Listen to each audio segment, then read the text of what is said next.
Baik, Bismillahirrahmanirrahim. Assalamualaikum warahmatullahi wabarakatuh. Ini, Waalaikumsalam. baik, izin sebelumnya apakah Mbak Dia Ayu sudah bergabung? Waalaikumsalam. Ya sudah Mbak Delia. Baik, baik, alhamdulillah. Selamat datang Mbak Dia Ayu di pesanan manuskrip sesi Ramadan kali ini ya. Alhamdulillah, mungkin tanpa berlama-lama ya, karena mungkin teman-teman di sini juga sudah menunggu dari tadi. Boleh kita langsung mulai aja ya. Mbak Dia Ayu udah aman ya? Suara saya juga terdengar, Ah, Mbak? ya sudah terdengar jelas Mbak Delia. Oke, baik. Nah, mungkin sebelum kita mulai acaranya, mungkin izinkan saya membacakan tata tertib daripada diskusi pada sore hari ini.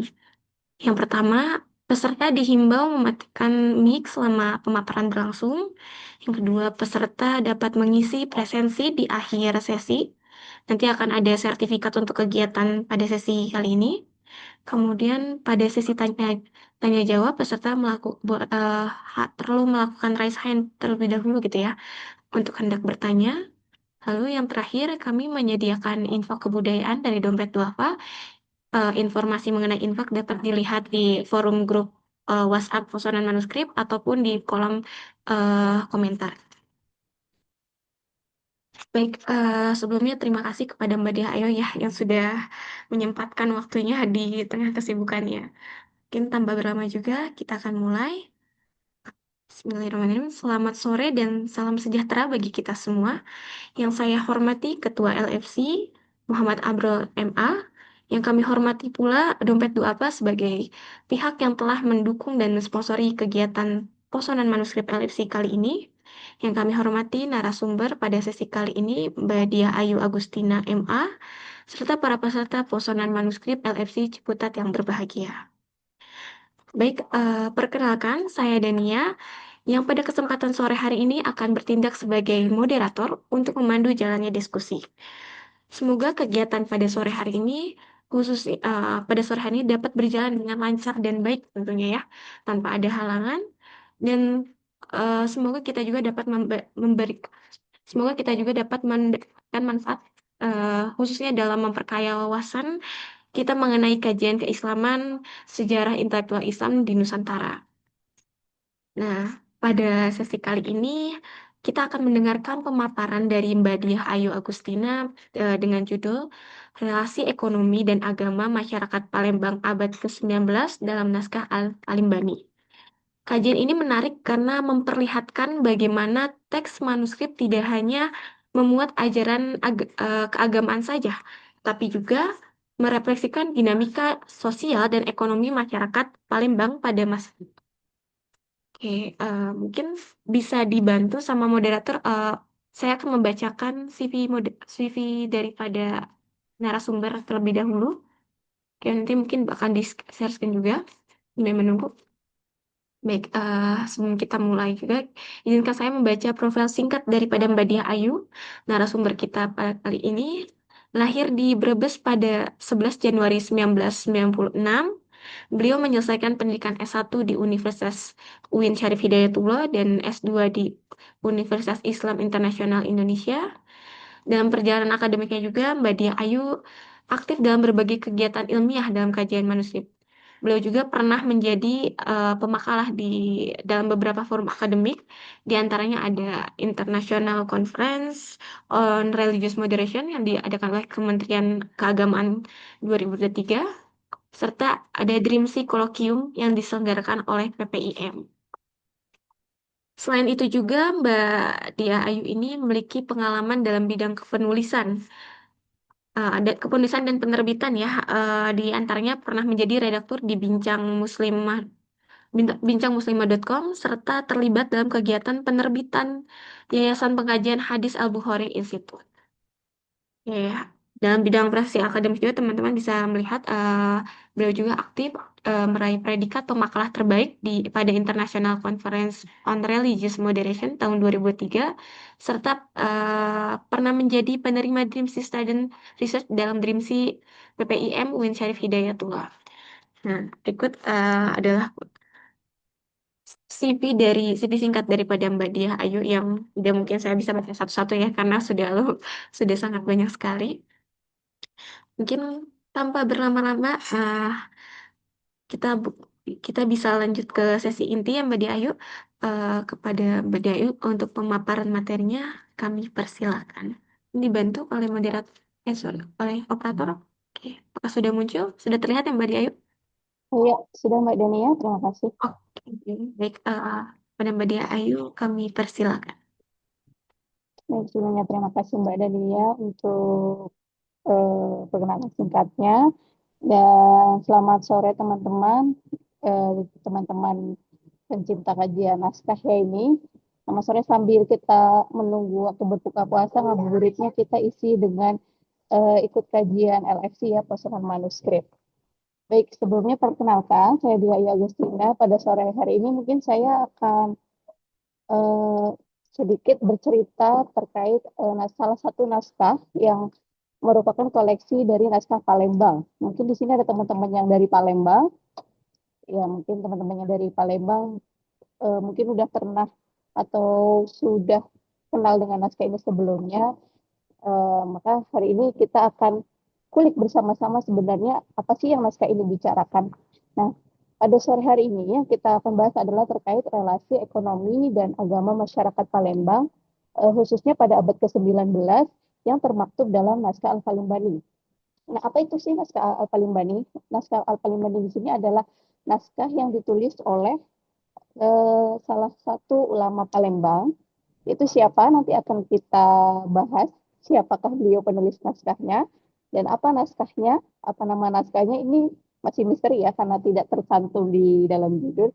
Nah, nanti juga kita akan sama-sama lihat apa sih naskah yang akan kita ulas pada sore hari ini.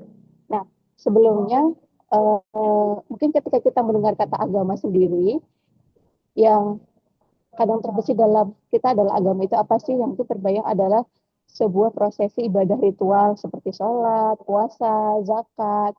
Nah, tetapi apakah agama itu juga berbicara tentang hal-hal yang berkaitan dengan ekonomi, misalnya bekerja atau dengan atau mungkin terkait dengan bertani, berdagang, atau mungkin dengan sesuatu yang berkaitan dengan sektor jasa. Nah, di naskah ini ternyata di Palembang start dari abad ke-19 ini, pertanyaan ini apakah agama juga membicarakan terkait bekerja, bertani, itu sudah dijawab oleh sebuah manuskrip yang akan yang akan kita bahas pada sore hari ini. Nah, pada hari ini saya akan mengajak teman-teman untuk sama-sama kita melihat bagaimana sih teks keagamaan itu ternyata tidak hanya hidup di ruang ibadah saja, namun juga hidup di sawah, di pasar, dan dalam aktivitas ekonomi masyarakat. Nah, mungkin selanjutnya sebelum kita bahas naskahnya, kita kulik naskahnya, mungkin lebih baiknya kita lihat dulu bagaimana sih kondisi Palembang, khususnya dinamika perekonomian dan bagaimana dinamika masyarakat Palembang, khususnya pada abad ke-19. Silakan di slide selanjutnya. Nah, seperti kita ketahui sendiri bahwasanya Palembang ini salah satu wilayah di Indonesia yang cukup menarik ya. Salah satu daerah yang cukup menarik karena apa? Palembang itu dari zaman dulu, bahkan mungkin ya karena ini naskah yang lahir pada abad ke-19, bahkan sebelum abad ke-19, Palembang ini sudah mencapai banyak kegemilangan. Salah satunya yaitu kita tahu salah satu kerajaan maritim terbesar yang pernah hidup di bumi Nusantara itu adalah Kerajaan Sriwijaya. Dan Kerajaan Sriwijaya itu kita tahu di Palembang dan cukup gemilang pada masa itu. Nah, ternyata kegemilangan wilayah Palembang ini tidak hanya berhenti pada masa itu saja. Nah, berlanjut. Nah, sini pada abad ke-19 khususnya, puncaknya itu Palembang itu juga maju. Maju bahkan bisa kita anggap tidak bisa lepas dari romantisme barat. Artinya apa? Pada abad ini, pada masa ini, Palembang itu menjadi salah satu kota yang sangat disorot oleh Barat. Karena apa? Karena Palembang bisa menghasilkan banyak hasil alam yang memberikan keuntungan banyak kepada masyarakat Palembang, yang memberikan keuntungan banyak kepada pemerintah kolonial.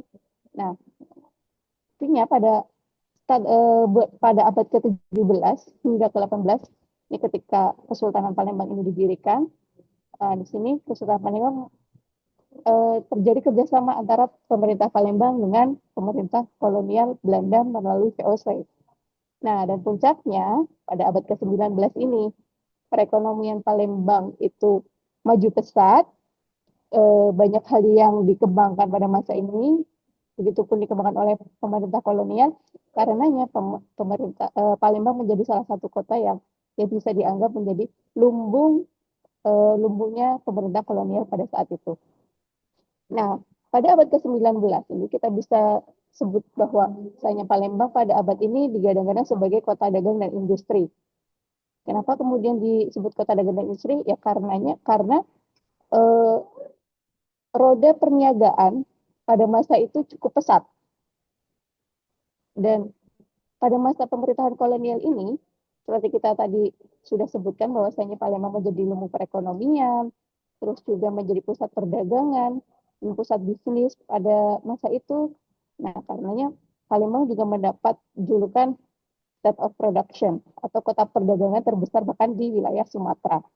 Nah, ini dari sini kita bisa lihat bagaimana kondisi ekonomi dan kondisi masyarakat Palembang pada abad ke-19. Nah, kondisi ekonomi masyarakat yang dinamis ini menjadi latar sosial yang penting bagi kita untuk kita ketahui. Untuk apa? Untuk memahami bagaimana sih kemudian agama dan ekonomi itu saling berkelindan. Nah, selanjutnya setelah kita memahami bagaimana dinamika ekonomi dan masyarakat Palembang, mari kita masuk ke bahasan yang akan kita ulas. Yaitu sebelumnya kita kenalan dulu dengan siapa sih penulis naskah dari naskah yang akan kita bahas pada sore hari ini. Nah, ini adalah penulis naskahnya. Beliau itu Kiai Haji Muhammad Azhari, atau beliau lebih dikenal dengan Azhari Imam, karena di Palembang itu sendiri ada beberapa Azhari yang dikenal ya, dan beliau ini adalah Azhari Imam. Beliau lahir sekitar tahun 1860. Terus beliau termasuk dari golongan orang-orang yang hidup memang di lingkungan yang agamis. Ayah beliau sendiri adalah seorang ulama Palembang. Terus ini rihlah ilmiahnya teman-teman bisa lihat sendiri, pun termasuk aktivitas dan pekerjaan beliau. Beliau juga imam besar Masjid Agung, terus khatib imam, dan ketika menjadi khatib imam, beliau itu menjadi khatib imam di bawah kepemimpinan Pangeran Nata Agama Raden Mustafa bin Kamaluddin. Nah, ini mungkin sekilas terkait biografi penulis. Nah, kita akan masuk ke kemudian ke naskah yang akan kita ulas. Nah, kira-kira apa sih judul naskah yang akan kita ulas pada sore hari ini? Nah, inilah naskah yang akan kita ulas. Nah, judulnya adalah Safinatul Ghulam. Kalau mungkin secara leksikal atau secara bahasa ya, Safina itu kan kadang kita artikan sebagai kapal atau perahu. Gulam itu sendiri adalah pemuda, perahunya pemuda. Nah, ini mungkin ditujukan, mungkin naskah ini bisa jadi ditujukan untuk kawula muda. Untuk apa ya? Karena ini naskahnya mungkin nanti lekat eh, kaitannya dengan ekonomi, dengan anjuran bekerja. Ya ini mungkin untuk menumbuhkan etos bekerja para kawula muda agar semangat. Nah, semoga saja setelah kita bersama-sama sore hari ini kita ulas naskah ini, kita semakin punya etos kerja yang semakin tinggi gitu ya, sesuai dengan apa yang kita pelajari dari naskah ini. Baik, naskah Safinatul Ula mungkin teman-teman ada yang mau mengaksesnya, atau mungkin teman-teman yang mungkin ada yang dari Palembang bisa mengaksesnya secara langsung, secara fisik, teman-teman bisa berkunjung ke kediaman Kemas Haji Andi Syarifuddin, karena ini adalah naskah koleksi beliau. Namun mungkin teman-teman yang tidak berkesempatan untuk melihat naskahnya secara fisik, teman-teman bisa mengaksesnya secara online di laman Brimsi. Nah, teman-teman bisa lihat itu ada kode referensi, itu adalah kode dari naskahnya, teman-teman bisa cari kodenya tersebut. Nah, itu adalah kode naskahnya. Nah, apakah naskah ini panjang? Saya kira naskah ini tidak terlalu panjang, karena hanya 20 halaman, itu pun satu halaman kosong yang terakhir. Jadi, secara utuh hanya ada 19 halaman ya. Terus juga secara kondisi naskah ini masih sangat cukup bagus karena semua tulisannya masih jelas terbaca, dan Untuk bahasa yang digunakan adalah bahasa Arab Melayu. Jadi aksaranya menggunakan Arab ya. Dan apa sih yang naskah ini uraikan di dalamnya? Tidaknya di awal itu, teman-teman, saya bisa bikin anotasi nggak ya?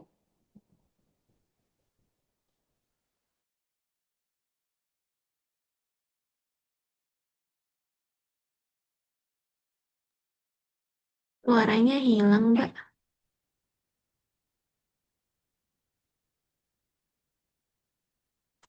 Mbak Dia Ayu, kayaknya suaranya hilang ya? Iya hilang, iya hilang. Tolong diinfokan. eh Mbak Dia, Dicek coba, Mbak. Ini soalnya sebentar. kayaknya nggak lihat kita deh.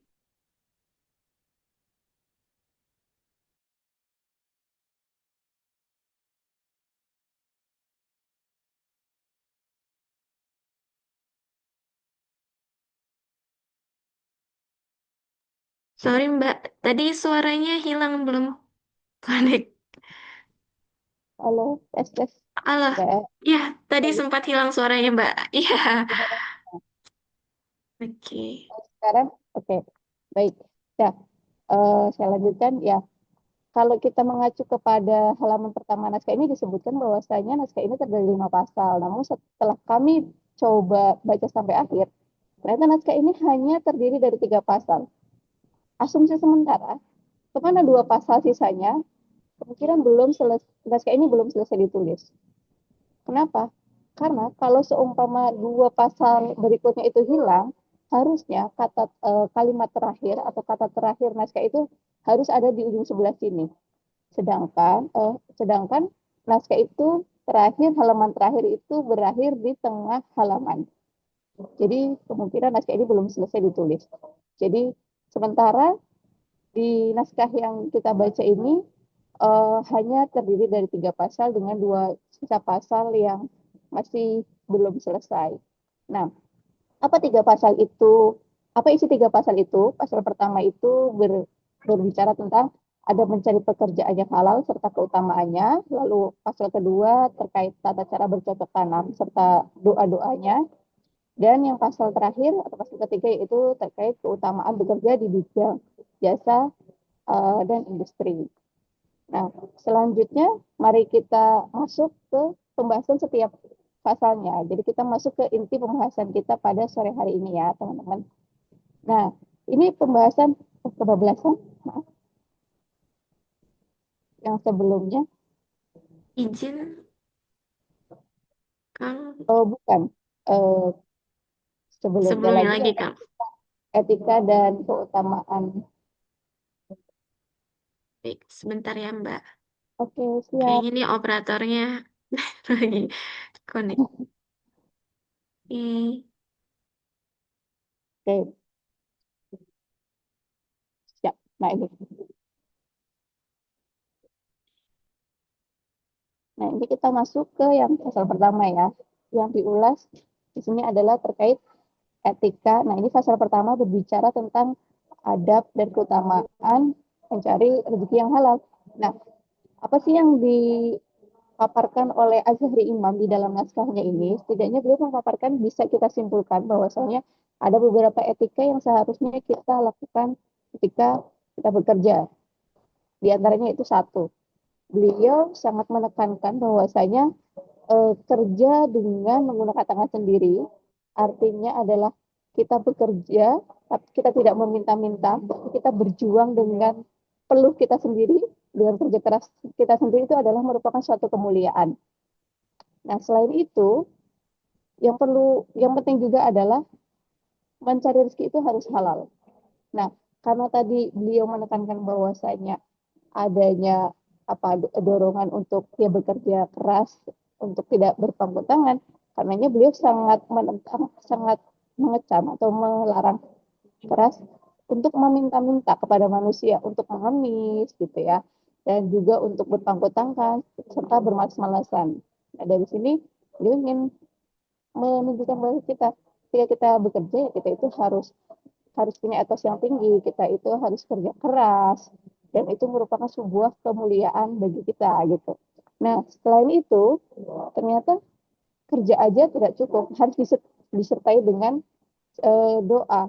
Pun begitu, berdoa saja tidak cukup tanpa disertai dengan usaha. Nah, di sini di naskah Safinatul Ghulam ini beliau itu pada setiap pasalnya, pada setiap pembahasannya itu banyak sekali mengutip ayat Al-Quran, hadis maupun riwayat-riwayat Nabi yang mana ataupun kaul-kaul ulama yang mana semua kaul-kaul ini itu menjadi penguat atas argumen beliau dan juga menjadi sumber rujukan atas argumen beliau yang beliau kemukakan di naskah Safinatul Ghulam. Misalnya, ini saya kutip di sini adalah pernyataan dari Umar bin Khattab. Ini teman-teman bisa eh, temukan di halaman tersebutnya yang baris keempat dan baris keempat sampai keenam di rekto kedua.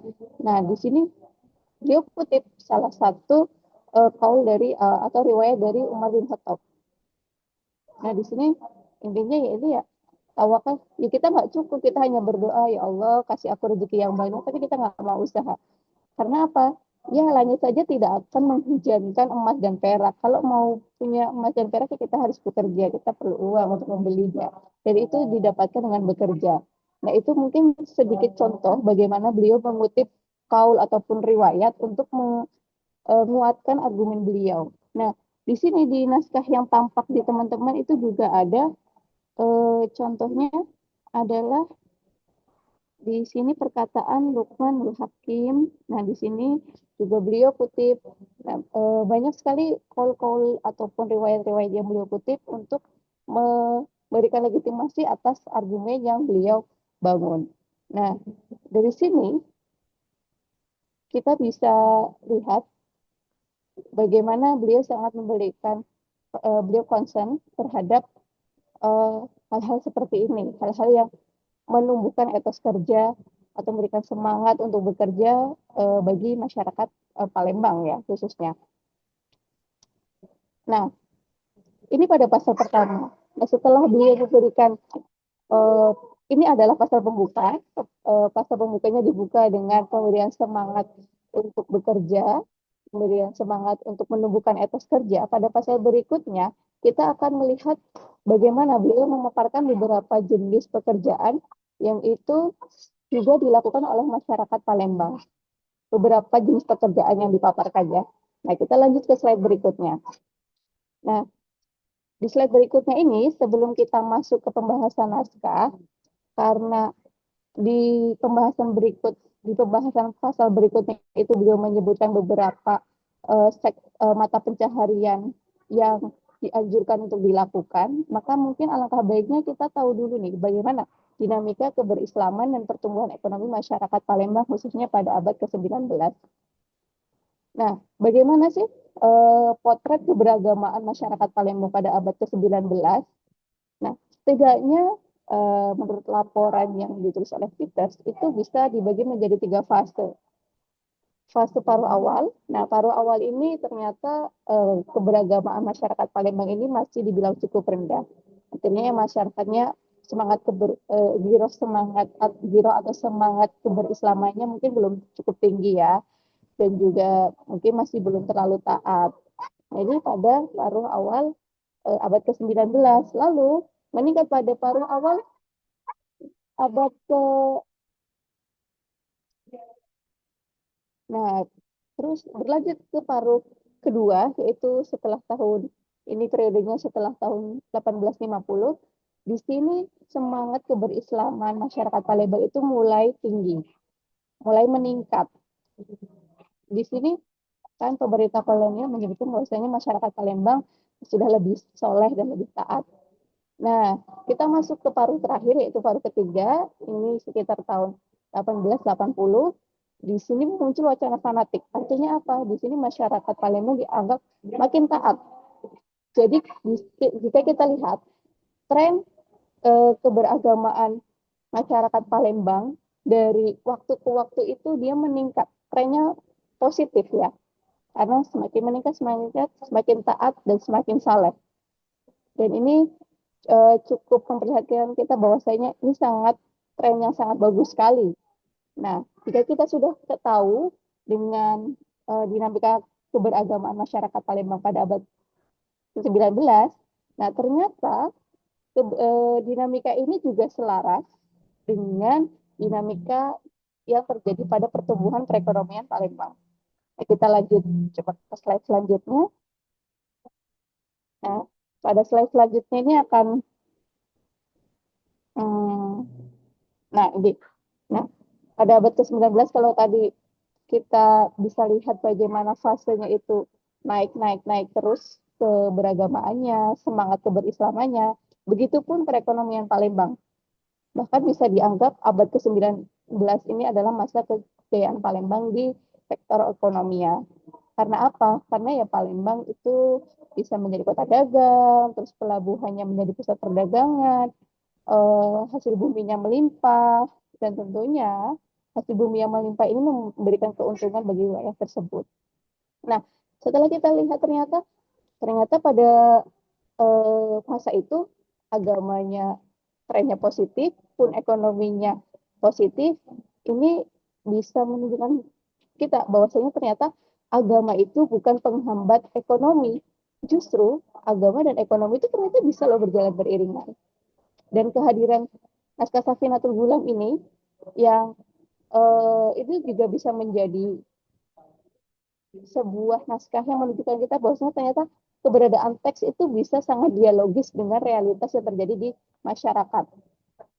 Nah, selanjutnya untuk memperkuat apa yang kita bahas pada titik ini, kita akan lihat pada selanjutnya ini Azhari Imam eh, menunjukkan beberapa mata pencaharian yang digeluti oleh masyarakat Palembang. Dan ternyata mata pencaharian yang beliau itu paparkan di naskahnya itu juga adalah pekerjaan yang juga digeluti oleh masyarakat Palembang pada masa itu. Jadi bukan hanya naskah saja atau hanya sekedar ini list-list mata pencaharian yang sebaiknya dilakukan loh. Tapi ternyata list-list yang beliau paparkan itu juga apa yang digeluti oleh masyarakat Palembang. Selanjutnya kita lihat apa saja sih sektor yang digeluti oleh masyarakat Palembang. Nah, pertama itu beliau bahas adalah sektor agraria, di sektor pertanian ya. Nah, di sektor pertanian ini, sektor agraria ini merupakan salah satu sektor yang mendapatkan pembahasan yang cukup banyak porsinya di naskah Safinatul Gulam ini, dan juga lumayan panjang pembahasan yang beliau bahas di sektor ini. Bahkan beliau kutip di naskahnya itu adalah bahwasanya bercocok tanam adalah usaha yang paling utama. Nah, ini juga termasuk kutipan-kutipan yang kaul-kaul yang beliau kutip untuk memperkuat argumen beliau bahwasanya bercocok tanam itu juga salah satu usaha, salah satu jenis pekerjaan yang utama untuk dilakukan. Nah, kemudian kenapa sih sektor pertanian itu mendapatkan perhatian atau mendapatkan porsi pembahasan yang cukup banyak di naskah Safinatul Gulam ini, atau yang mendapatkan porsi yang besar untuk beliau ulas? Karena seperti tadi kita bahas di awal, bahwasanya Palembang itu kan salah satu daerah yang letak geografisnya cukup strategis karena berada di dekat Sungai Musi, dan itu menjadikan Palembang salah satu daerah yang sangat subur.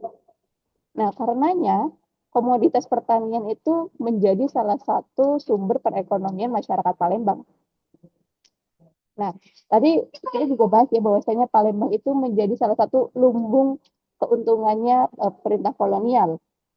Nah, dia jadi menjadi daerah yang memberikan banyak keuntungan bagi pemerintah Hindia Belanda, karenanya juga karena dia daerahnya sangat subur, cukup subur, bentang alamnya juga mendukung, banyak sekali tanaman yang dibudidayakan di Palembang. Khususnya juga pada abad ke-19 ya. Nah, seperti ini. Contohnya, pada abad ke-19 itu tanaman kopi dibudidayakan. Terus karena sukses, sampai mendatangkan sebuah fenomena, yaitu kembang kopi yang mewangi. Artinya apa? Kopi ini sangat laris di pasaran dunia. Kemudian juga kemudian juga tanaman karet juga dibudidayakan sampai mendatangkan rubber boom. ya lagi-lagi dia laris di pasaran dunia. Karena itu karena komoditas pertanian itu sangat maju, maka ya tidak heran jika porsi ini juga salah satu sektor yang banyak diulas oleh Azhari Imam di naskahnya. Nah, selanjutnya,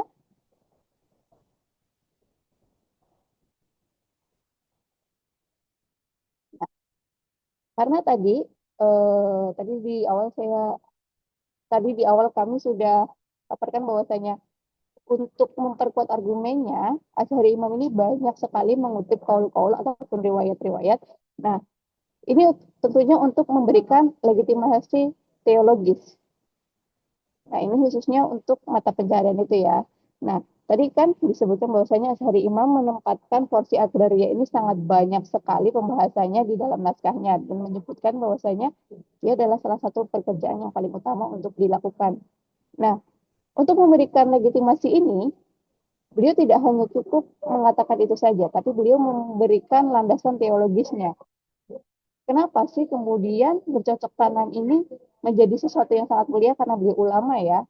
Nah, salah satu alasannya ya karena bercocok tanam dianggap sebagai pekerjaan yang dekat dengan konsep tawakal. Karena kita tahu sendiri bercocok tanam itu bukan suatu pekerjaan yang sebentar kemudian bisa membuahkan hasil. Jadi kita butuh untuk menyiapkan benihnya, menyemai benih, kemudian merawat tanaman, hingga kemudian besar, baru kita bisa menuai hasil dari apa yang kita tanam. Itu butuh proses yang sangat panjang. Karena di sini beliau menganggap ya karena prosesnya cukup panjang, jadi kita juga harus bersabar, kita harus banyak bertawakal gitu. Nah, selain itu juga beliau memaparkan bahwasanya alasan lain adalah karena setiap makanan yang dikonsumsi dari hasil bercocok tanam itu terhitung sebagai sodako. Nah, untuk memperkuat alasan ini, beliau memperkuatnya dengan mengutip riwayat dari sahabat Anas. Nah, kemudian terakhir alasan lain yang beliau kemukakan kenapa bercocok tanam itu menjadi suatu pekerjaan yang utama adalah karena bertanam merupakan pekerjaan yang pertama kali dilakukan oleh Nabi Adam semenjak beliau diturunkan ke bumi. Nah, ini semua yang beliau ini paparkan ini merupakan legitimasi teologis atas praktek, khususnya praktek bercocok tanam, praktek agraria yang dilakukan oleh masyarakat Palembang bisa menjadi legitimasi teologisnya. Dengan demikian, kita bisa lihat bahwasanya ya beliau tidak hanya menghadirkan opsi untuk bertanam, tapi beliau juga memperkuatnya juga untuk memberikan semangat bahwasanya ini loh ada ternyata anjurannya, ada legitimasi teologisnya agar eh, masyarakat lebih semangat. Oke, selanjutnya kita akan lihat setelah kita tahu terkait legitimasi teologisnya. Nah, beliau ternyata tidak hanya memberikan eh, penjelasan secara normatif saja, bahwasanya keutamaan bercocok tanam itu ternyata ada landasan teologisnya, tapi juga beliau memberikan suatu panduan praktisnya seperti ini. Di dalam naskah disebutkan ada beberapa adab yang dilakukan ketika bertanam. Seperti apa? Misal, ketika bercocok tanam hendaknya harus diiringi dengan doa, termasuk doa agar terhindar dari hama. Itu juga termaktub dalam naskah ya teman-teman. Kemudian juga ada zikir yang dibaca ketika eh, dimulainya proses penyemaian, itu juga tercantum dalam naskah. Kemudian ada adab lain, yaitu ada anjuran untuk menghadap kiblat ketika kita akan menyemai tanaman, ini sebagai bukti atau sebagai simbol keturunan kita kepada Allah. Terus kemudian ya seperti halnya kalau kita menanam, kita menyiram, itu kan adalah sebuah usaha lahir kita agar kita bisa mendapatkan hasil tanaman yang sesuai harapan kita. Namun itu tidak cukup, tapi kita harus mengimbanginya dengan usaha atau ikhtiar batin kita, yaitu doa-doa tadi. Dengan demikian di sini beliau ingin menjelaskan kita bahwasanya adanya integrasi antara usaha lahir pun ada juga usaha batin. Nah, dengan demikian setelah kita lihat tadi adanya legitimasi teologis, kemudian doa dan etika yang dilakukan ketika bercocok tanam, ini memperlihatkan ke kita bahwa saya ternyata aktivitas agraria ini tidak hanya bisa dipahami sebagai produksi ekonomi semata atau aktivitas ekonomi semata. Ternyata dari sini kita bisa memahami bahwasanya aktivitas bercocok tanam, pertanian, agraria ini kita bisa pahami sebagai aktivitas yang bahkan bisa terhubung dengan kesadaran spiritual kita. Karena kita juga menghadirkan dimensi spiritual kita eh, dalam kegiatan ekonomi kita, dalam hal ini itu dalam kegiatan agraria kita. Nah, mungkin di sini salah satu relasi ekonomi dan agama yang bisa kita ambil dari sektor agraria yang tercantum di naskah Safinatul Gulab ini. Nah, kemudian dari ini pula bisa kita simpulkan bahwasanya ternyata relasi yang ada dalam naskah Safinatul Gulab ini ternyata bukan relasi yang hanya sekedar legitimasi normatif saja, tapi termasuk dalam ranah praktis, di mana beliau di sini juga memberikan panduannya, gimana panduan untuk bercocok tanam. Nah, selanjutnya kita akan lihat bagaimana perdebatan. Oke, di sini ada dalil dan komoditas ya.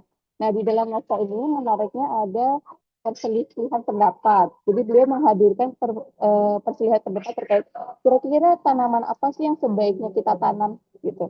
Apakah tanaman yang jenisnya biji-bijian, itu seperti kopi, padi gitu ya, atau tanaman yang dia itu pohon-pohonan, mungkin seperti beraneka ragam kayu gitu ya.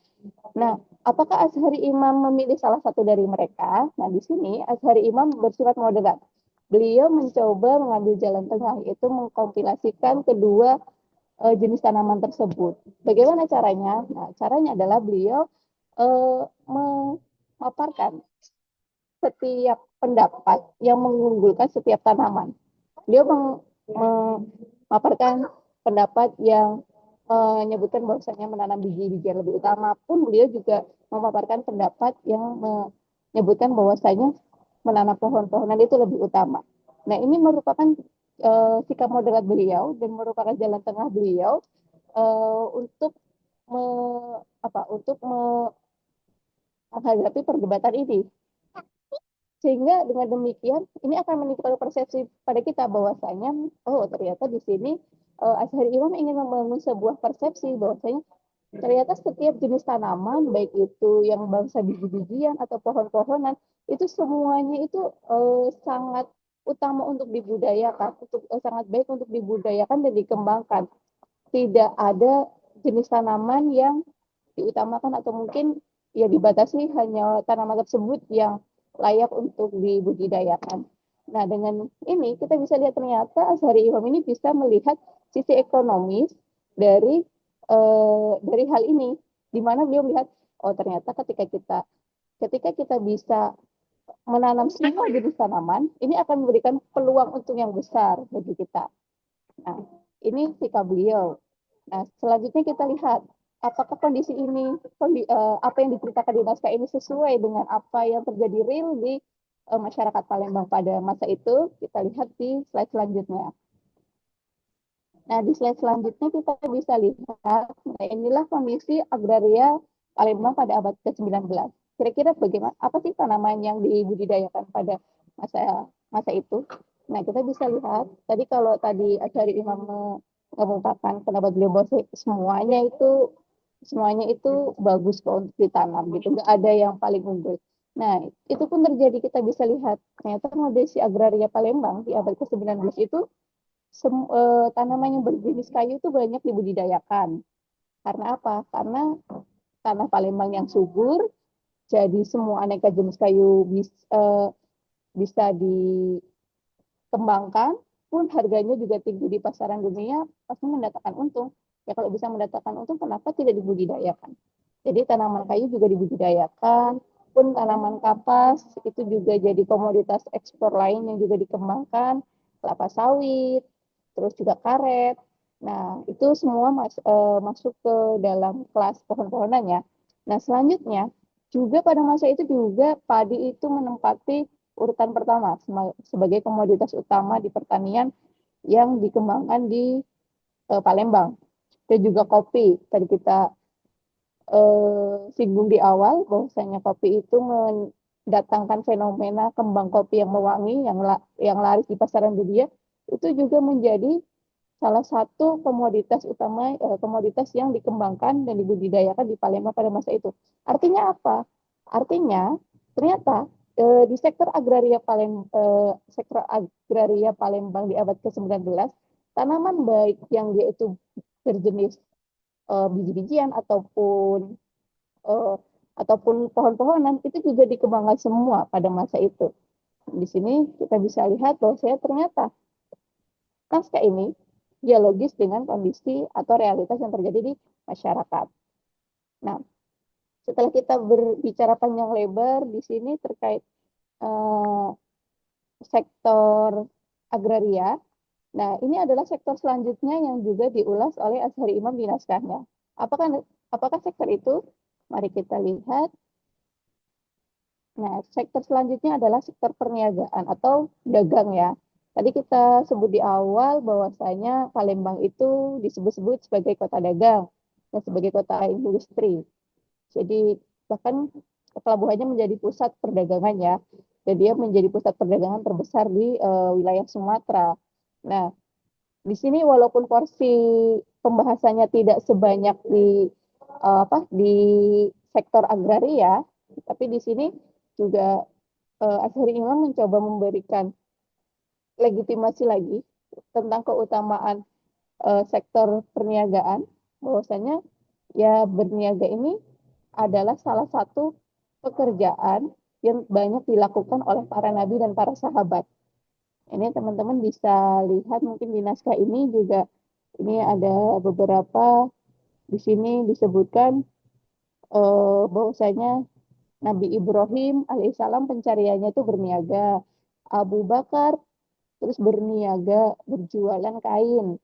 Terus Utsman dan Tolha dan Abdurrahman ibnu Auf sekalian berdagang kain. Nah itu adalah eh, bagaimana cara beliau memberikan legitimasi terkait sebuah mata pencaharian yang yang ada. Kemudian beliau mencoba memberikan legitimasi teologisnya dengan memberikan contoh-contoh bahwasanya ternyata pekerjaan ini juga dilakukan oleh sahabat sahabat Nabi kita, nabi-nabi kita, dan ini tentunya untuk memperlihatkan kepada kita ternyata sektor mata pencaharian ini memiliki apa atau agama memberikan kehormatan terhadap profesi ini. Nah, dan lagi-lagi setelah kita melihat ini, kita bisa melihat bahwasanya eh, narasi keagamaan yang beliau coba bangun dalam naskahnya itu memberikan legitimasi moral terhadap aktivitas ekonomi yang dilakukan oleh masyarakat. Nah, kita lihat tadi karena Palembang ini adalah kota dagang, otomatis pasti masyarakatnya ini salah satu mata pencahariannya pasti banyak yang melakukan atau banyak yang menjadi pedagang, banyak yang berniaga. Karena ya banyak komoditas yang dihasilkan oleh masyarakat Palembang, otomatis ini membuat eh, sektor perniagaan pun ramai, sektor perdagangan pun ramai karena mereka memiliki komoditas untuk diperdagangkan yang melimpah. Nah, ini adalah sektor kedua yang Azhari Imam ulas di naskahnya. Dan selanjutnya, mari kita lihat. Nah, ini sektor terakhir. Ini adalah sektor ketiga yang Azhari Imam ulas di naskahnya, yaitu adalah sektor jasa.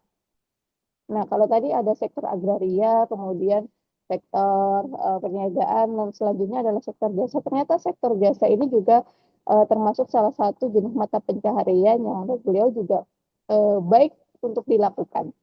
Karena apa? Gitu.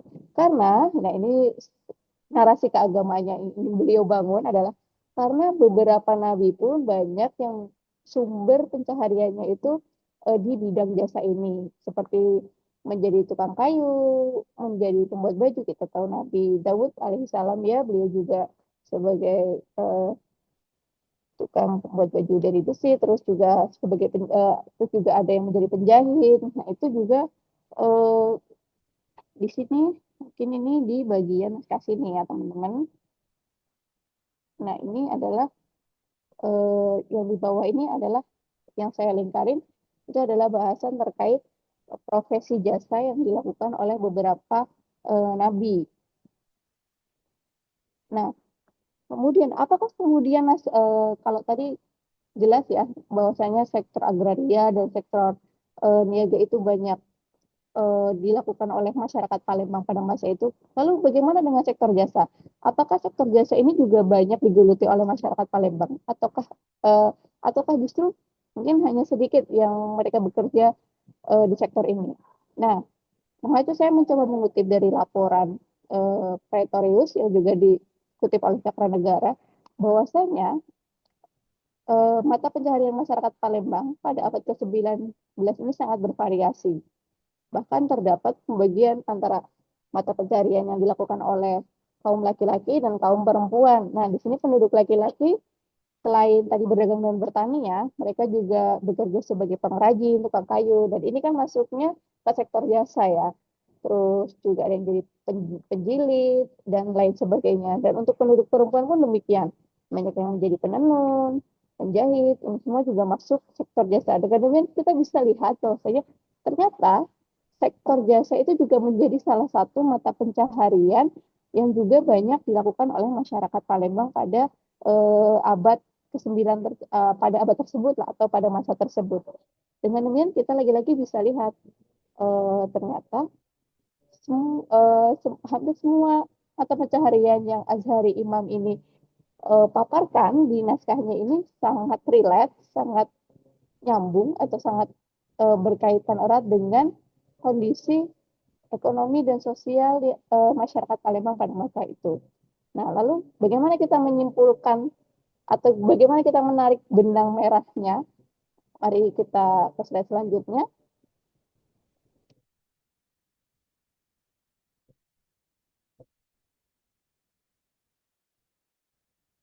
Nah, nah ini kita coba tarik benang merah dari semua yang tadi sudah kita lihat ya.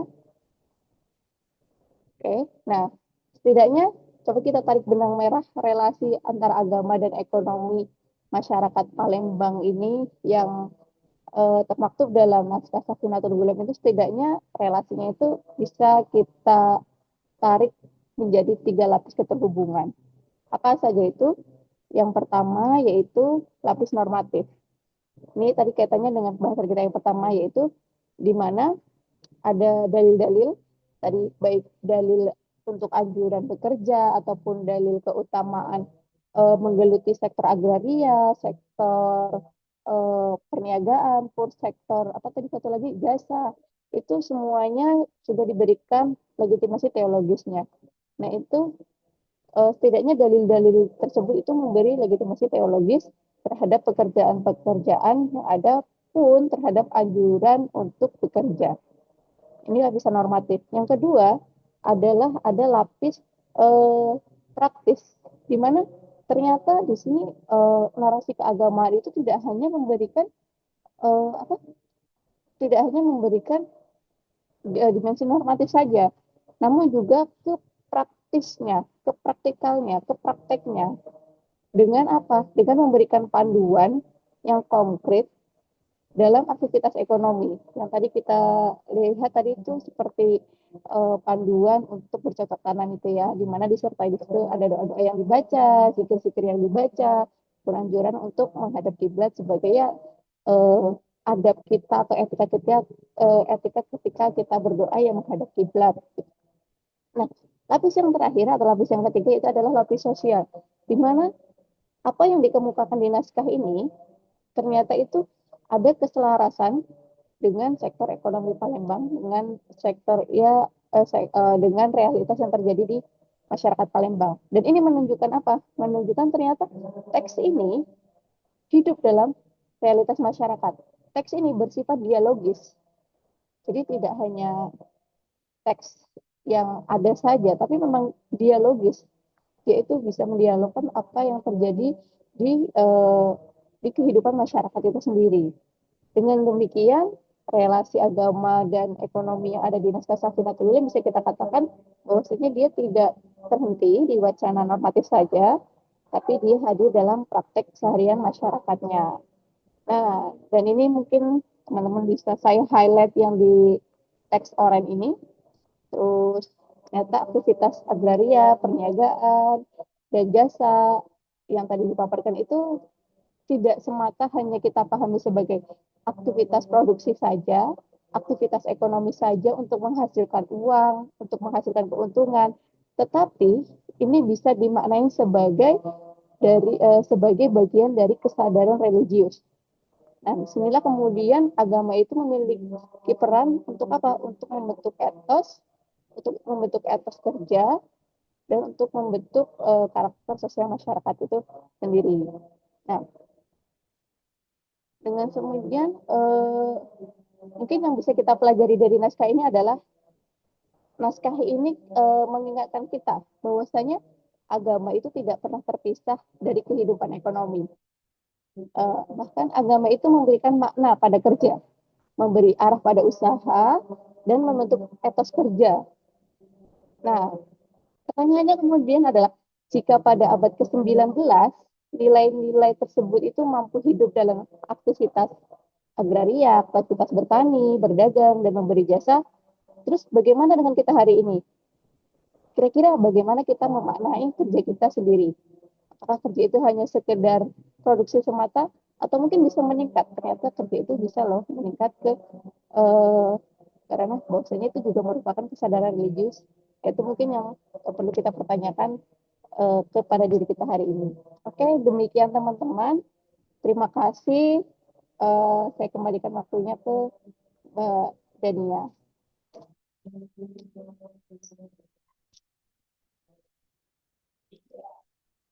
Baik, terima kasih kepada Mbak Diah Ayu yang sudah memaparkan materinya yang sangat menarik dan informatif. Dari pemaparan tersebut, kita dapat melihat ya bagaimana manuskrip keagamaan ini tidak hanya menjadi sumber ajaran spiritual saja, tapi juga memberikan gambaran mengenai relasi antara agama dan aktivitas ekonomi masyarakat Palembang pada saat itu. Baik, selanjutnya kita akan memasuki sesi diskusi. Kami membuka kesempatan kepada para peserta yang ingin mengajukan pertanyaan, tanggapan, maupun komentar terkait materi yang telah disampaikan. Kami persilakan. Namun untuk mengefisiensi waktu, kami persilakan penanya menyampaikan nama, afiliasi, serta pertanyaan secara singkat ya. Mungkin kita akan buka dua pertanyaan dulu. Oke.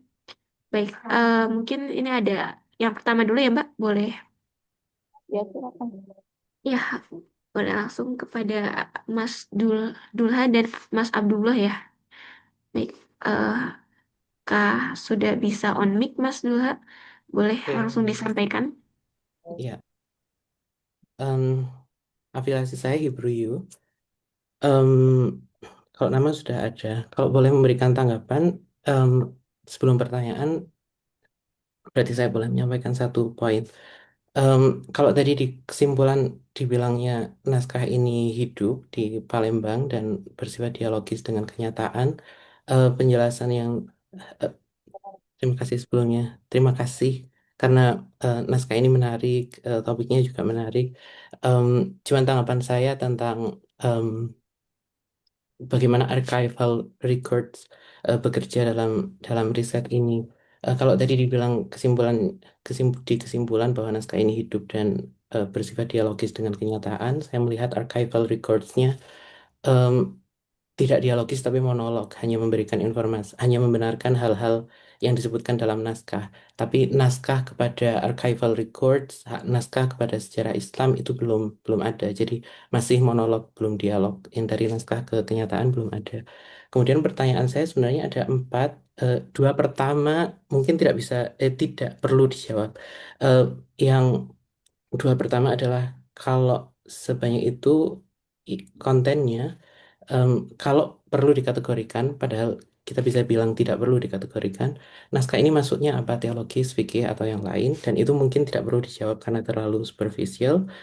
Terus yang kedua adalah, em, kan ini menarik karena tidak hanya Palembang yang ekonomi dan religiusitasnya meroket pada abad ke-19, tapi ternyata di Palembang kita menemukan naskah ini, di tempat yang lain kita kayaknya tidak sering menemukan naskah ini.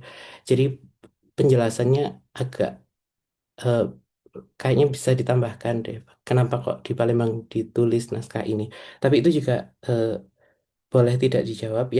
Yang saya ingin lebih dijawab itu sebenarnya dua pertanyaan yang berikutnya ini.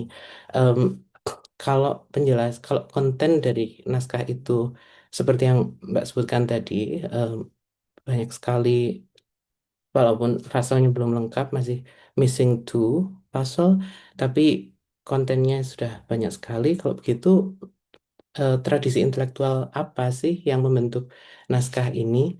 Tadi saya pernah sempat melihat Asy-Syirbini, Al-Khatib Asy-Syirbini dari ulama Azhar, dan dia pernah ke Azhar, jadi tradisi intelektual Azhar, tapi tradisi intelektual Azhar yang mana? Dia pernah ke Haramain, berarti tradisi intelektual Haramain apakah hidup di sini? Apakah overcome with by Azharis?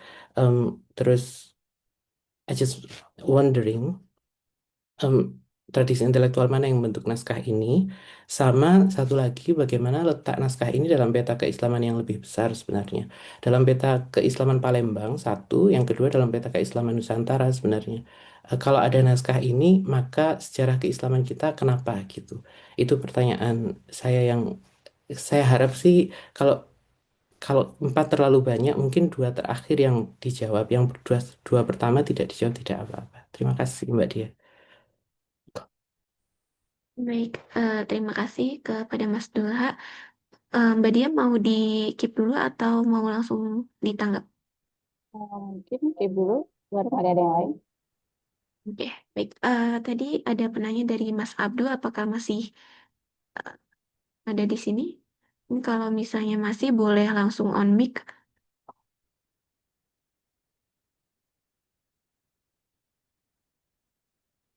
Udah Mas Abdul? Atau dari yang lain?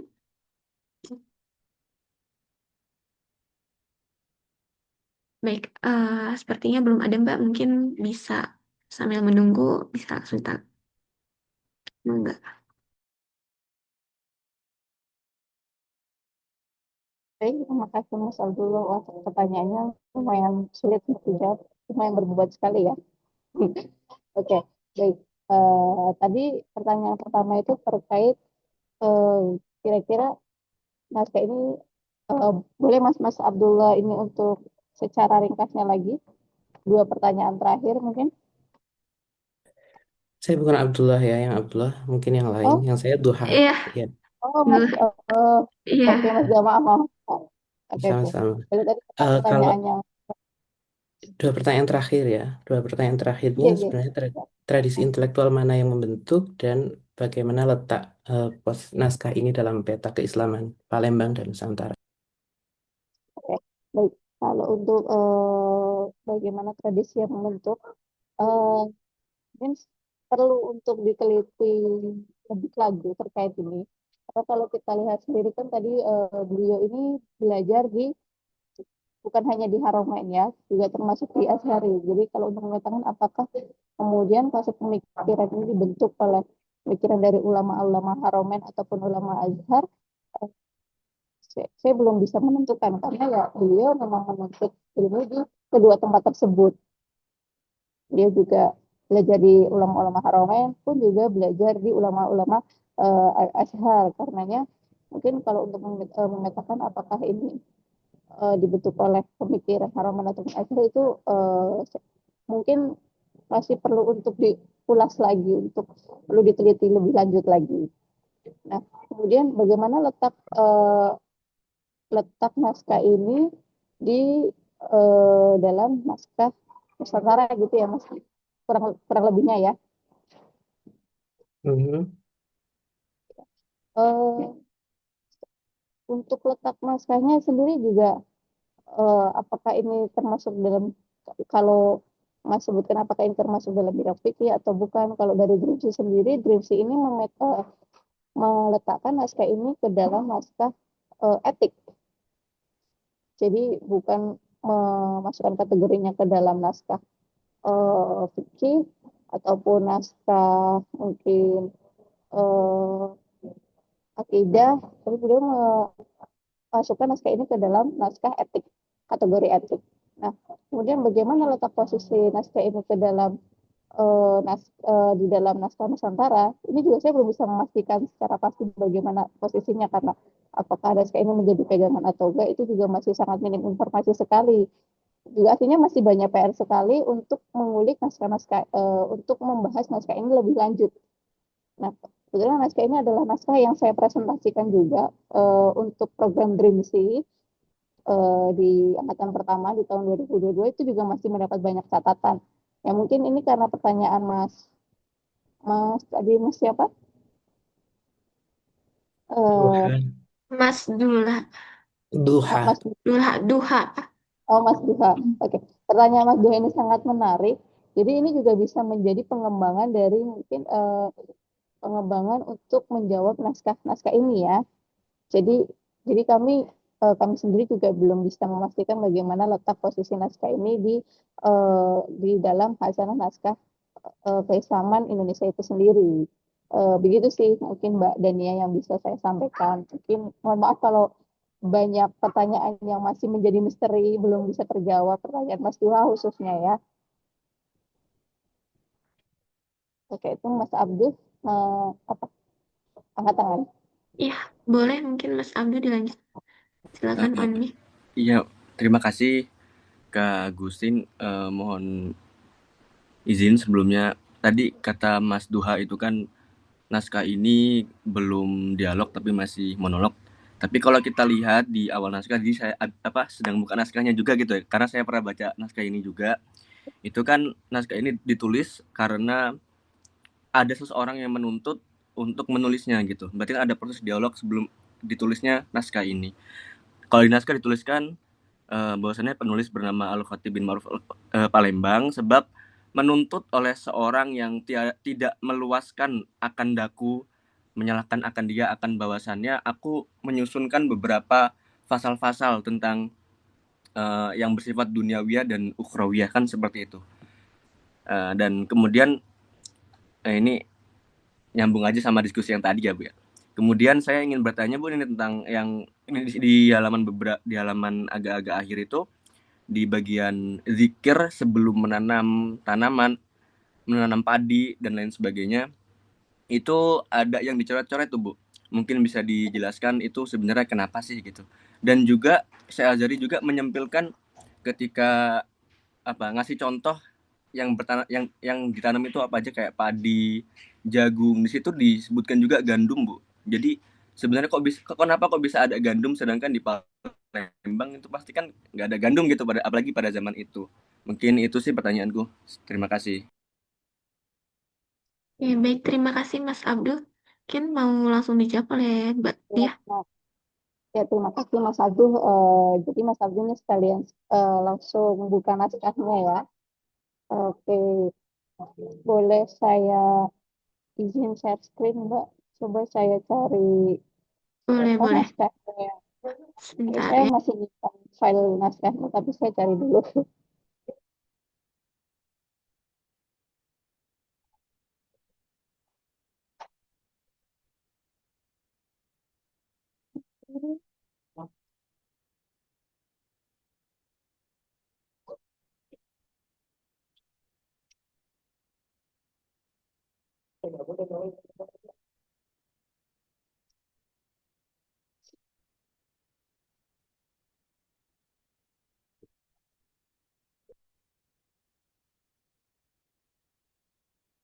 Sudah dipersilakan untuk share screen ya, Mbak ya? Udah bisa belum, Mbak? Sebentar, saya minta Saya operatornya untuk masih, jadi co-host dulu. oh gitu. Iya, saya juga masih nyoba buka dokumennya.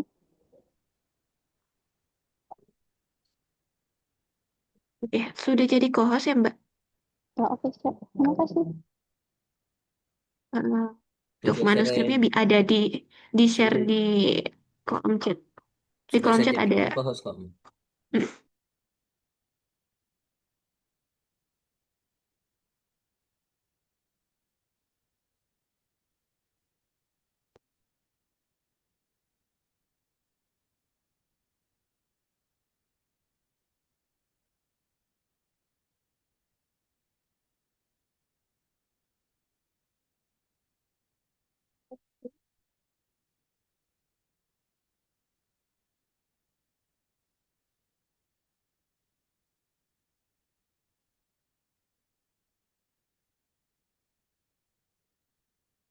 ini naskahnya yang dicoret-coret.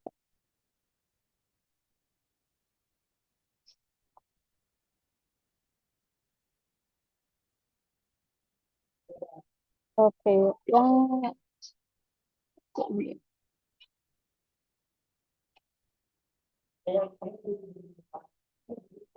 ini ya,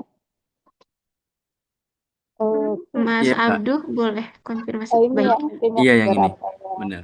ya kemungkinan ya seperti karena beliau menulis pada saat itu, ini hanya praduga saya sementara ya. Seperti halnya kita ketika kita mau menulis, kalau zaman kita sekarang kan kita menulis kita menulis di komputer, kemudian ternyata ada beberapa kesalahan, kok kayaknya ada informasi yang harusnya disampaikan terlebih dahulu, bukan ini deh.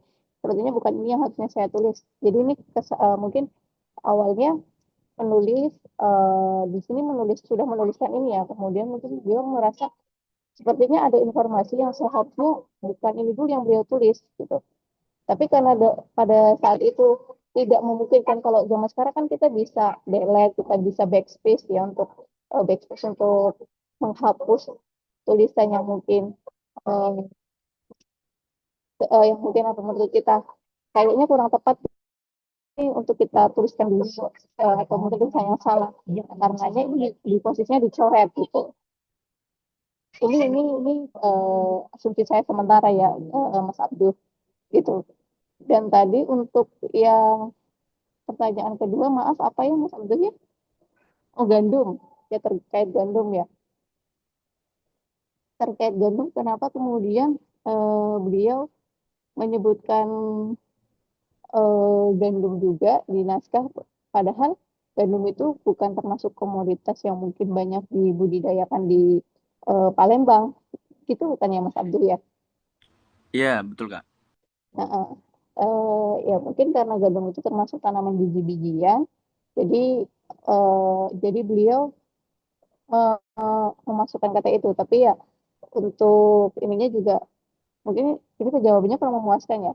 Tapi gandum itu kan dari salah satu bentuk tanaman biji-bijian ya, yang tadi juga masuk ke dalam klasifikasi beberapa tanaman yang masuk perdebatan mana yang utama untuk ditanam terlebih dahulu.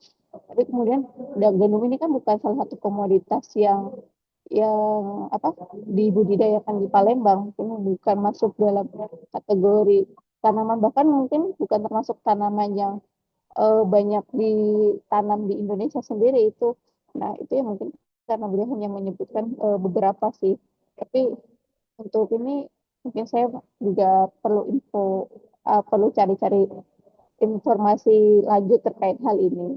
Tapi yang jelas bisa jadi itu hanya salah satu alasan ya, karena gandum itu juga termasuk dari klasifikasi tanaman yang dia bangsa biji-bijian.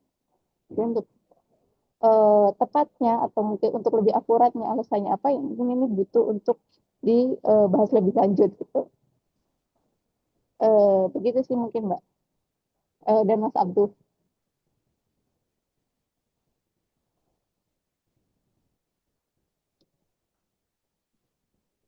Baik, bagaimana Mas Abdul? Apakah cukup?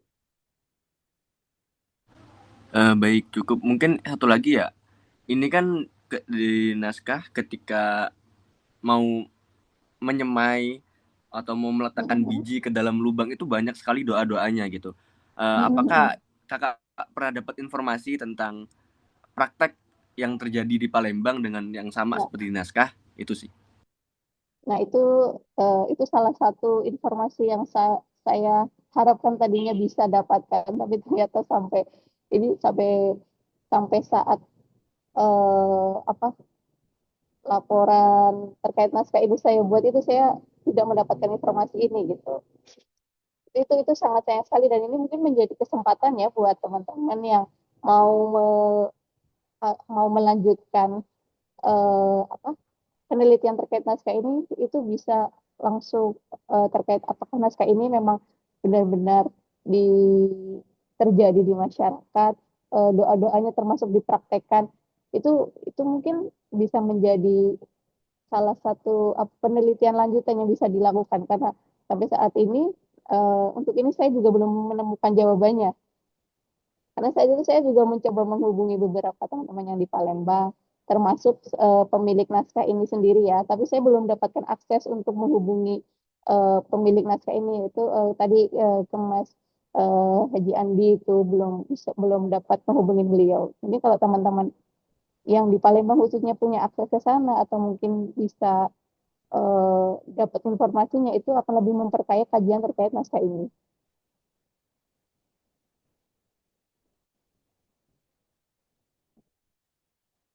Baik. Terima kasih, Kak. Eh, Baik, terima kasih Kak Abdul dan Kak Duha atas pertanyaannya.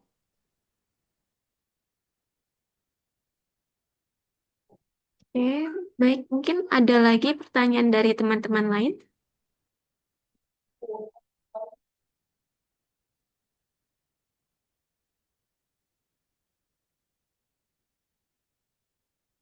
Mungkin teman-teman yang tertarik untuk mengulas naskah ini, saya itu dapat catatan dari beberapa pembandingnya saat itu ada Prof. Oman juga yang mengomentari naskah ini. Aslinya naskah ini tuh sangat kaya, tapi ya lagi-lagi penelitian yang kami sajikan itu masih sangat terbatas ya. Mungkin teman-teman yang tertarik untuk membuat penelitian lanjutan bisa membuat penelitian lanjutan terkait dari penulis sendiri, karena kalau teman-teman tahu, eh, mungkin teman-teman familiar dengan tulisannya almarhum Prof. Azra tentang jaringan ulama Nusantara itu. Nah, untuk jaringan ulama yang Azhar ini di Palembang itu kan ada beberapa ulama yang bergelar Azhar ini, informasi terkait jaringan keulamaannya itu masih sangat sedikit. Dan itu masih menjadi PR yang belum terpecahkan sampai saat ini. Nah, itu menjadi salah satu hook up atau menjadi salah satu celah bagi teman-teman yang mungkin ingin eh, membuat penelitian lebih lanjut. Pun terkait naskah ini juga tadi mungkin beberapa teman-teman pertanyaannya yang belum sempat terjawab itu juga menjadi celah untuk penelitian lanjut terkait naskah ini. Dan mungkin dihubungkan dengan apakah naskah ini dengan kaitannya dengan pemerintah kolonial itu kan juga belum terjawab di naskah ini ya. Itu juga bisa menjadi mungkin bahan untuk penelitian lanjutan yang bisa dilakukan oleh teman-teman sekalian yang tertarik dengan naskah ini. Oke, begitu sih Mbak Dania. Baik, terima kasih. Mungkin ini kita ada dua pertanyaan terakhir ya. Ada Pak Yusdani sama Pak Abdurrahman Adahil. Mungkin mangga kepada Pak Yusdani dulu dipersilakan. Baik, terima kasih. Assalamualaikum warahmatullahi wabarakatuh. Eh, Pertama saya mengapresiasi betul ya ini kegiatan ini ya. Jadi kajian tentang naskah di berbagai daerah, terutama ini naskah di Palembang ya, Sumatera Selatan itu ya. Eh, saya pertama saya ucapkan terima kasih kepada pemakalah Mbak Dea Ayu Agustina dan juga Mbak moderator Mbak Dania ya. Dan saya tadi asumsi saya Mbak Dia Agustina ini orang Palembang, rupanya bukan orang Brebes ya. Ini bagus ini. Orang Brebes punya ketertarikan untuk mengkaji naskah Palembang itu luar biasa gitu lah. Orang Palembang belum tentu juga mengkaji hal yang sama gitu ya. Ya itu pertama yang saya perlu apresiasi ya. Nah kemudian ya saya kira naskah ini saya mungkin boleh ya. Nah pada satu saat saya minta filenya boleh nggak ya? Saya minta filenya naskah ini. File naskahnya ya Pak ya. Ya, file Oh, naskahnya. boleh, boleh. Oke, nanti saya minta apa filenya dengan apa. Nah, kemudian saya mungkin tidak terlalu panjang lebar. Mungkin ini bisa nggak dikaitkan salah satu naskah yang terkenal di Sumatera Selatan itu naskah Kitab Undang-Undang Simbur Cahaya ya. Jadi Simbur Cahaya itu menurut saya juga ada aspek ekonomi, ada perkebunan, pertanian ya itu dan juga masalah macam-macam di samping masalah pemerintahan dan juga masalah hukum keluarga gitu. Nah, jadi mungkin perlu dikaitkan. Nah, kemudian tadi tema ini menurut saya tema yang aktual karena begini, di tengah kita sekarang kan sedang gencar-gencarnya belajar ekonomi syariah atau ekonomi Islam ya. Tapi saya mengamati, ini amatan sementara saya yang sangat terbatas. kita ini belajar ekonomi Islam itu masih jarang kita mengkaitkan ekonomi Islam dengan kearifan lokal. Nah, naskah ini menurut saya sedikit memberikan embrio tentang bagaimana ekonomi syariah atau ekonomi Islam itu berbasis praktek, kemudian itu sudah menjadi kearifan lokal. Nah, menurut saya di kajian ini masih jarang ya, masih jarang kita selalu kalau ekonomi syariah harus cari dalil Al-Quran, dalil hadis atau qawaid fikih dan sebagainya. Tapi belum banyak yang berorientasi bagaimana menggali kearifan lokal. Nah, ini saya kira pintu masuk. Nah, saya lingkaran lingkaran kajian yang ada di Ciputat ini saya sangat sangat berharap betul ya. Apalagi Mbak Dia ini ya, disiplin ilmunya ekonomi. Ya, bukan. Oh, enggak, saya Islamic Studies. Oh, Islamic Studies. Islamic Studies. Saya kira, tapi enggak apa-apa. Saya kira maksud saya begini. Di UIN Palembang itu kan Islam peradaban ya. Nah, bagaimana konteks pengembangan ekonomi syariah, ekonomi Islam dikaitkan dengan Islam peradaban? Ya, mungkin itu bukan pertanyaan, cuma respon aja ya. Tapi saya sekali lagi saya menghargai ini ya. Saya sangat mengapresiasi ini. Makanya saya begitu tadi diberitahu ada kajian naskah ini, apalagi ada naskah Palembang ya. Pak, ini saya tuh asumsi saya jangan-jangan tuh Simbur Cahaya tadi itu. Ya.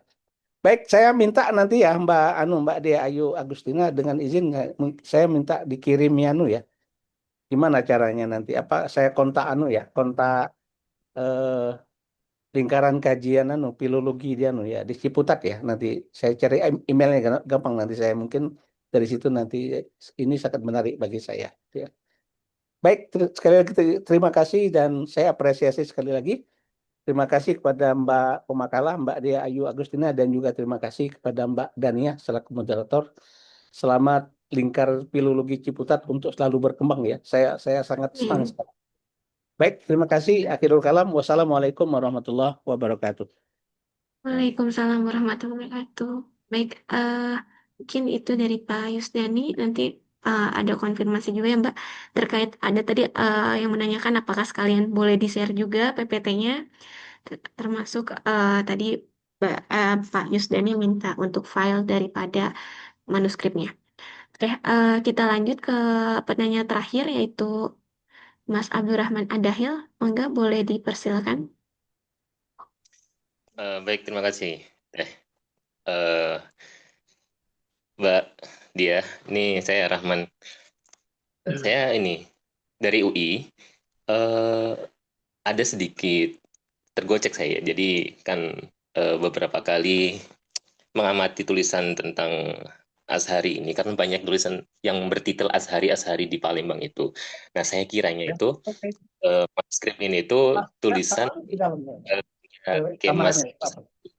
Nah, saya kira maaf. Oke. Saya kira itu tulisannya Kemas Azhari, ternyata Muhammad Azhari bin Ma'ruf. Nah, jadi apakah itu orang itu hidup satu area? Karena yang saya pikir itu membingungkan adalah waktu kelahirannya sangat berdekatan ya. Yang Kemas Azhari itu 1856 dan yang Mbak Diah bahas sekarang ini 1860. Saya tadinya mikirnya itu satu orang yaitu Muhammad Azhari bin Ma'ruf. Ternyata yang eh, satu lagi itu Kemas. Ya, itu kan beda orang. Apakah dua orang ini hidup dalam satu area, satu lingkungan itu? Itu yang saya pertanyakan. Baik. Terima kasih. Baik, terima kasih Mas Rahman ya. Oke, oke. Ya, sebelumnya tadi saya singgung, saya lupa, saya kehilangan catatannya. Ini tadinya mau saya bahas itu di bagian penulis. Di Palembang sendiri itu ada kalau tidak salah 3 ulama yang dia itu terkenal dengan sebutan Azhari ya. Ada titel Azharinya, salah satunya itu Kemas Azhari, kemudian ada Azhari Imam. Nah, untuk penulis ini sendiri Azhari Imam, dan itu tentunya beda dengan Syekh Azhari yang bergelar Kemas Azhari. Nah, itu aslinya dulu pas presentasi itu saya bahas itu 3 itu, cuma saya kehilangan catatannya.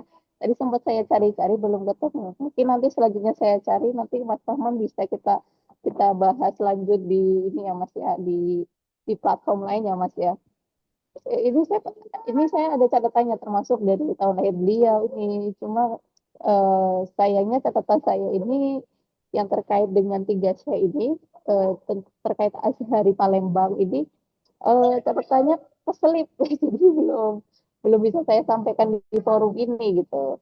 Itu tadi, makanya saya hanya membahas sedikit tentang bahwasanya ada beberapa Azharis, apa yang ulama Palembang yang bergelar Azhari, itu ada tiga yang terkenal. Beliau sama-sama ulama besar, dan yang jelas beliau itu adalah orang yang berbeda, tiga orang yang berbeda meskipun sama-sama bertitel Azhari. Nah, hanya hanya sampai itu tadi ya titik pembahasan saya. Tidak berlanjut ke spesifik siapa ketiga orang tersebut ya, karena memang catatannya itu keselip, hilang. Ya mungkin nanti coba saya cari lagi, kalau sudah ketemu nanti coba saya konfirmasi atau saya hubungi ulang untuk Mas Rahman terkait hal ini. Begitu sih Mbak Dadia dan Mas Rahman. Baik, terima kasih, Mbak. Nanti saya hubungi Mbak, komunikasi lagi Oke, obrolan kemarin. Oke, siap. terima kasih.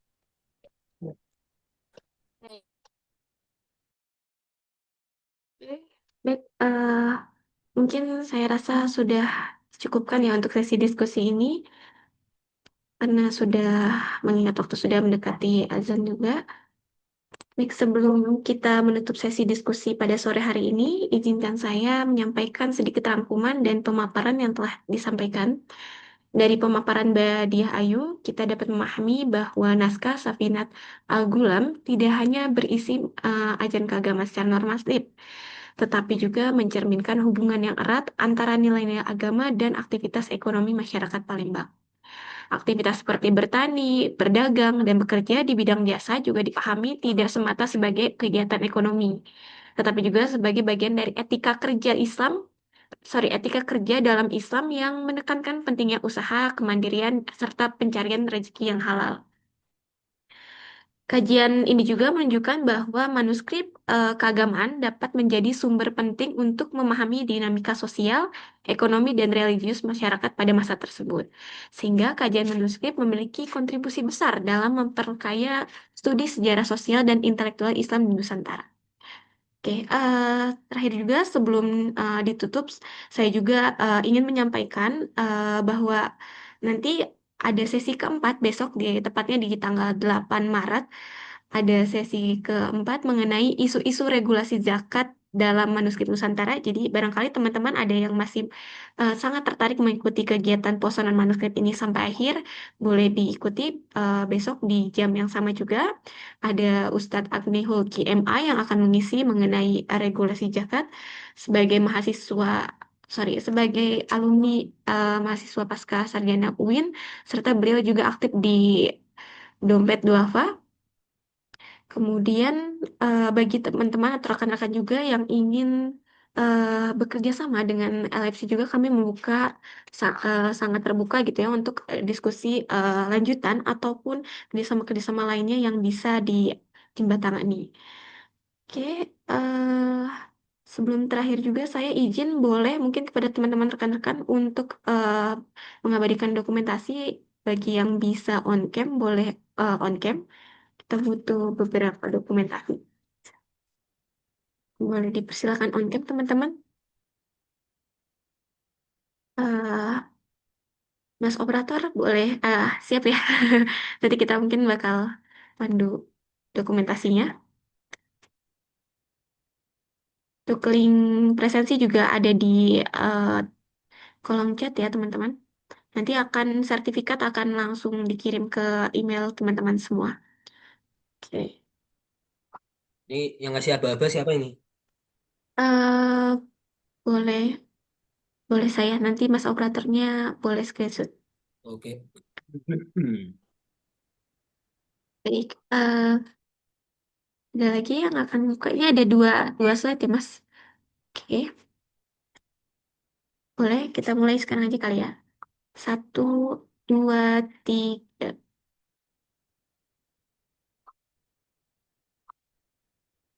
Aman, Mas? Ke slide berikutnya. 1, 2, 3. Belum. Sabar, sabar, sabar. Oh iya, sorry. Di saya udah. Belum jadi. Oh, belum dibagi. Belum jadi. Nah, Ini yang slide satu lagi, Mas? belum Atau, jadi. Yang oke, sebelahnya. ulang. Oh, yang sebelahnya. Oke. Oke. Senyum lagi ya. 1, 2, 3. Dan, Oke, aman. udah. Baik. Sudah ya, Mas? Udah. Oke, baik. Alhamdulillah, demikianlah sesi diskusi pada sore hari ini. Kita cukupkan. Kami dari LFC, kurang lebihnya mohon maaf. Terima kasih juga sebelumnya kepada Mbak Diah, Mbak Agustina yang telah memaparkan presentasinya serta juga sudah meluangkan waktunya. Juga kepada seluruh peserta yang telah berpartisipasi dalam diskusi ini. Saya Dania selaku moderator, mohon maaf apabila terdapat kekurangan dalam memandu jalannya acara. Kurang lebihnya mohon maaf. Wassalamualaikum warahmatullahi wabarakatuh. Salam. Waalaikumsalam. Terima kasih Mbak Diah. Ketemu Terima lagi di kasih. diskusi berikutnya. Makasih Ihya. Mana Ihya? Kami Ihya mana Ihya? Iya, terima Nah, kasih Anda semua. Selamat berbuka puasa. Mabrook puasa Mbak. Udah. Teman-teman juga jangan lupa untuk mengisi presensi ya. Karena presensi hanya di-share di sini ya, Mas Operator, betul? Betul sekali.